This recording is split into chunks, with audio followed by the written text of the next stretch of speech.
got a little bit behind in updating everybody with all the challenges that we've participated in this year. I've got Elaine's allotment joy. I've got the giant pumpkins in here too, so I'll show you those. And I've also got Jimmy's carrots in a bucket outside, and Petetrenouth's onions, as you've all seen, are now all down the greenhouse. So I got 7 pieces, and I am pleased to report we have got 7. There's one. I think that's the largest one so far. So I'm going to pot these on today. I don't want to leave them too long in a small pot. This was just to mainly see whether or not any of them were actually going to chit. And this one I'm excited about because it's come up in 2 places. So when I take that out of the container in a little while, I'm going to see whether or not I can divide that and make 2 plants out of that. So I will be at my, hopefully, the original 8 I thought I might get. But it was a little bit risky to cut it at the stage it was at because they were so close. And I don't think there would have been enough potato attached to that tiny chit to have given it the energy to shoot. Now we have. So I'm happy to report we may have 8 potato pieces to pot on. As you can see here, definitely time to get these potted on. And they don't spend long in each of these pots until they go in their final destination, which mine are going in the ground this year. So I'm going to carefully flip that into there, top it up again.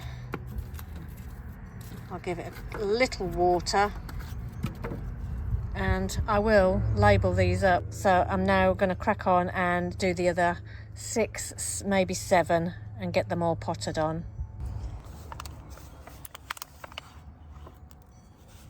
Again, definitely time to pot on.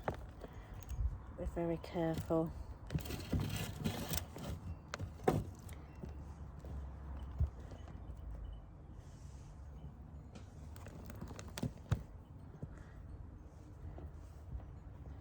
Plenty of roots, I think. So if I just get my knife, right, as you can see, I am going to separate these 2 and pot them on.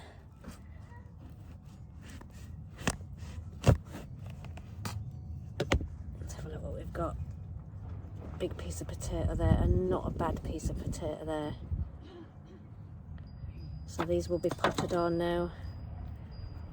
Still into litre pots, but we have got 8 chits, 8 pieces of Galinda. While I'm here, this is one of my giant Atlantic dill pumpkins. I had a bit of a problem the other day. I couldn't find it. Right, so let's get the dill Atlantic, the giant pumpkin out. There we go. As you can see, this one's got its first true leaf. This one's got a large first true leaf. So we're going to have 2 giant pumpkins that I think I'm going to probably have to grow in the home garden just for having the space. I have got so much going on in here. Oh.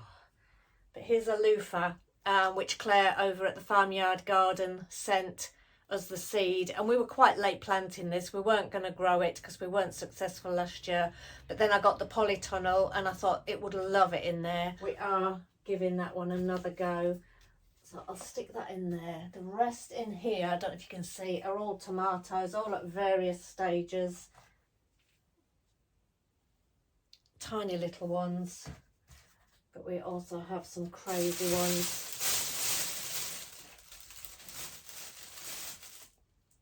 For example, what's that one? Amethyst cream, extra large. Again, that isn't my largest ones. Some of the ones in the house are ridiculous. I think I put one down here that I had to bend to get in. Never good. But space is an issue, as we all know. Here we go. The size of that one.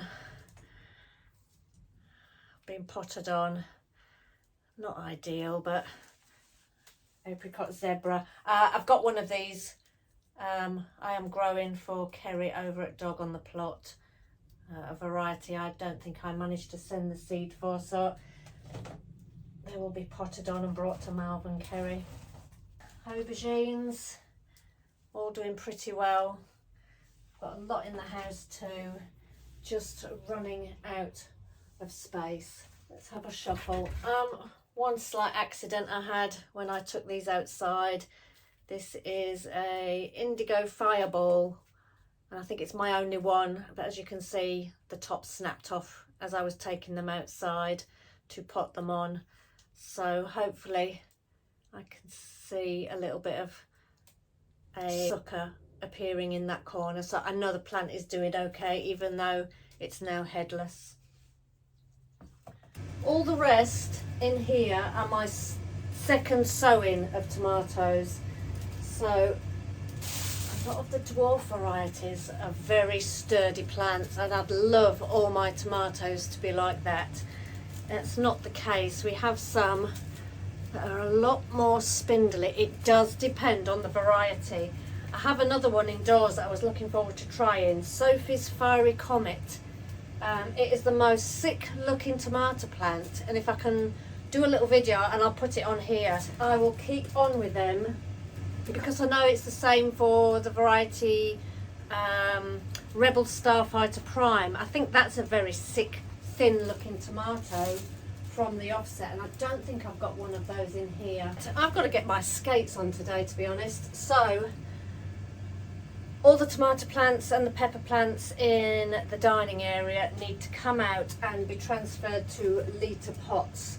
Right, I just need to give everything a bit of a water in here, and then I'm going to transfer outside to do my big job of potting on. I treated myself to some sturdy 1 litre pots. I'll put the link in the description below if you're after some pots. I did a little bit of research. I didn't want flimsy, and I think a lot of things like on Amazon you can buy, and when they turn up they're not what you expected. So these I paid a little bit more for, but I know I'm going to get use out of these for many years to come.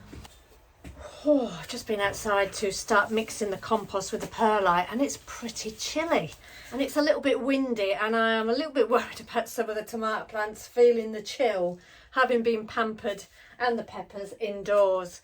I'm just going to take the worm castings out of here and mix that in with the compost mix, and then we're going to crack on and get these potted up. These are the first 8 that have been potted on from the boiler room.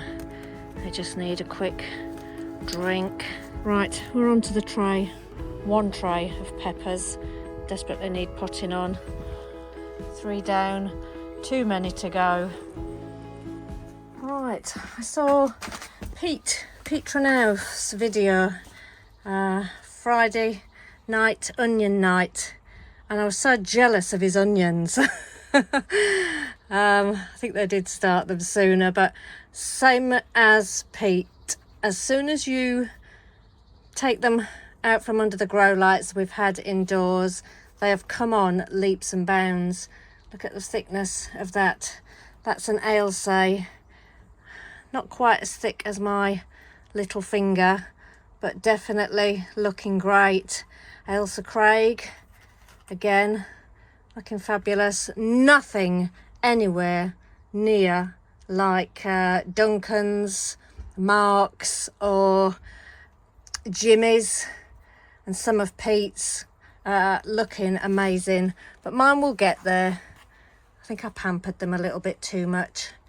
So, and that's a Kelsey. I do need to come down maybe tomorrow and just pot them on into bigger pots just to give them a bit more of a chance. Look at that, a lot more thicker, definitely nearly pencil thickness, and that's just been this week, I think, since the sun's come out.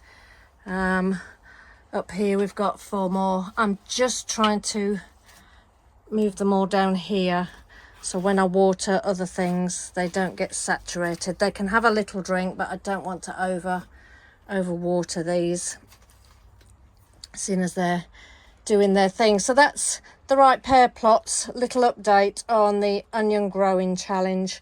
I am still in there. Right, tiny little clip of a video. I'm trying to get all my challenge videos done to let people know I am in the challenge.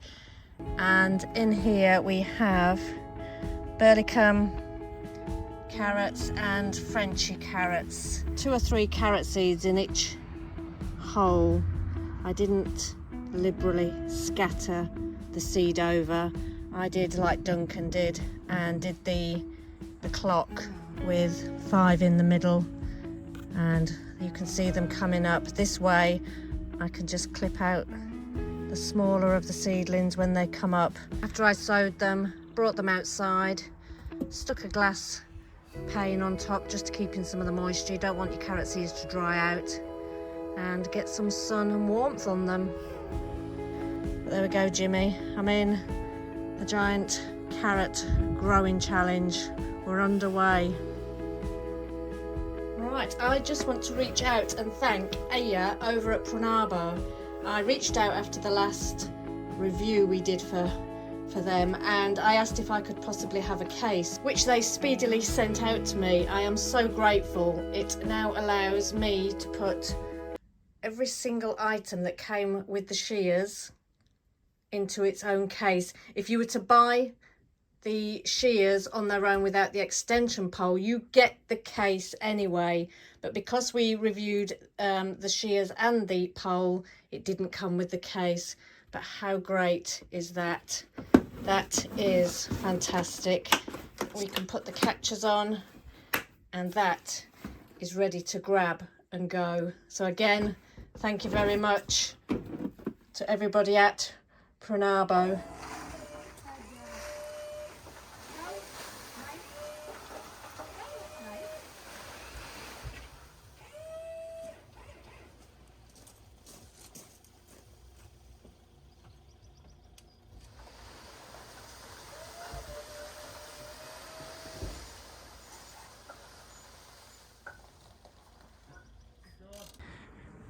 Right, this delivery has got holly bush in it, but it's a nice mixture of browns and greens because of the leaves and the finely shredded wood. That's going to be great on the compost pile.